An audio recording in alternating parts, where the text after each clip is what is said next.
नमस्कार साथियों, मैं हूं Pramod Kumar Kandwal intensive spiritual group से। संसार के अंदर एक से एक वस्तु महान है, चाहे वो जंगल हैं, चाहे वो समुद्र हैं, चाहे वो ग्रह उपग्रह हैं। लेकिन यदि हम धरती की बात करें तो धरती के अंदर भी चाहे वो जल है, चाहे स्थल है, चाहे नभ है, उसमें भी कुछ प्राणी बड़े महान हैं। जैसे जंगल का राजा शेर है, वह सबके ऊपर शासन करता है और महान है। आसमान का राजा बाज है, सबसे ऊंची उड़ान भरता है और कहीं पर भी देख सकता है और किसी पर भी आक्रमण करके उसको अपना शिकार बना सकता है। उसी प्रकार समुद्र का राजा या रानी ब्लू व्हेल मछली है। अब इन तीनों के अंदर भी यदि हम महानता की बात करें तो ब्लू व्हेल मछली इस धरती में सबसे बड़ी प्राणी है। इतनी बड़ी है कि उसका शिकार करना भी बेहद मुश्किल है, जिसकी लंबाई लगभग 30 मीटर होती है। 30 मीटर को आप ऐसे ले सकते हैं जैसे दिल्ली में 4 मंजिली मकान है, उससे दूना, जिसका वज़न लगभग 175 टन है, यानी 1,75,000 किलो। और ये इतनी बड़ी है कि पानी में भी जो ऑक्सीजन होता है, जो ऑक्सीजन पानी के अंदर अन्य मछलियों के लिए पर्याप्त है, इससे उसका काम नहीं चलता। इसको सांस लेने के लिए ऊपर आना पड़ता है।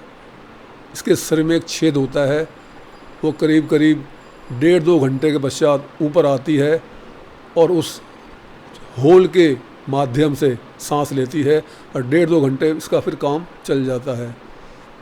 पानी की ऑक्सीजन इसके लिए पर्याप्त नहीं है।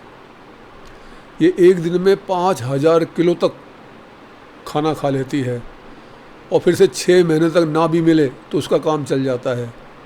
80 साल के आसपास इसकी आयु मानी जाती है और ये चाहे तो 3 महीने तक सोए भी ना हो, जबकि हम 2 या 3 दिन या 4-5 दिन के बाद हमें अपने आप ही नींद आने लगती है। पहले हज़ारों मछलियाँ हुआ करती थी, लेकिन अभी इतनी मछलियाँ हैं नहीं। लाखों में पहले इनकी संख्या थी आर्कटिक महासागर के पास या अन्य महासागर में, प्रशांत महासागर में।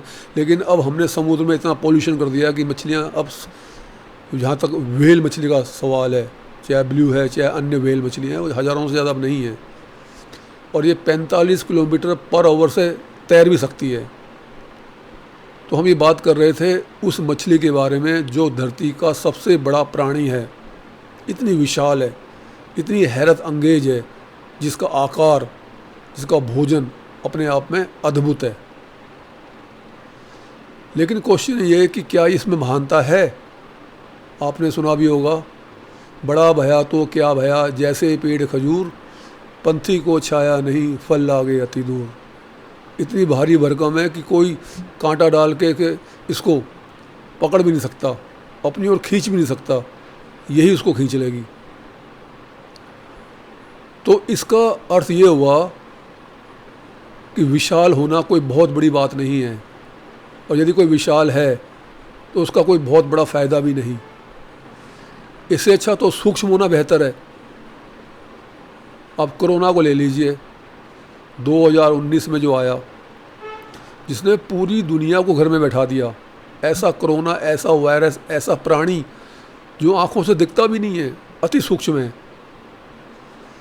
तो कंपैरेटिवली हम देखें तो हम पाएंगे कि स्थूल से सूक्ष्म ज़्यादा ताकतवर होता है। व्हेल मछली तो पानी के अंदर है, वो तो बाहर आ ही नहीं सकती, किसको नुकसान पहुंचा ही नहीं सकती। लेकिन कोरोना एक ऐसा प्राणी था जो आंखों से दिखता ही नहीं है, पूरी दुनिया को घर में बैठा दिया और 20-25 साल पीछे पूरी दुनिया को धकेल दिया। लेकिन उससे भी ज़्यादा सूक्ष्म यदि कोई है, कोरोना से भी ज़्यादा, तो वो है हमारी जीवात्मा, जो हमारे शरीर में निवास करती है। हमारा शरीर उस जीवात्मा की तुलना में हज़ारों लाखों गुना बड़ा है। वो जीवात्मा इतनी छोटी है, लेकिन उसी जीवात्मा के अंदर सारा सुख और सारा आनंद भरा हुआ है।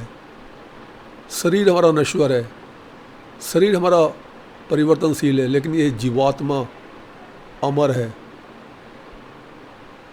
तो इससे सिद्ध होता है कि जो चीज़ अति सूक्ष्म है या ना दिखने वाली है वही महान है, जबकि जितने भी दिखने वाले पदार्थ हैं या प्राणी हैं वो सब के सब अर्थहीन, मायावी हैं और हमारे किसी भी काम के नहीं हैं।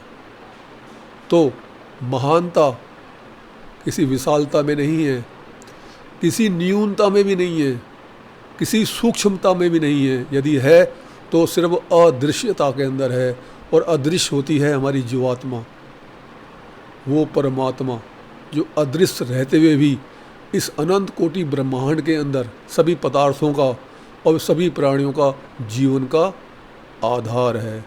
यदि आपको यह संदेश ज्ञानवर्धक तथा उपयोगी लगता है तो आप वीडियो को लाइक तथा चैनल को सब्सक्राइब कर सकते हैं। गुरु भगवान सबका कल्याण करें।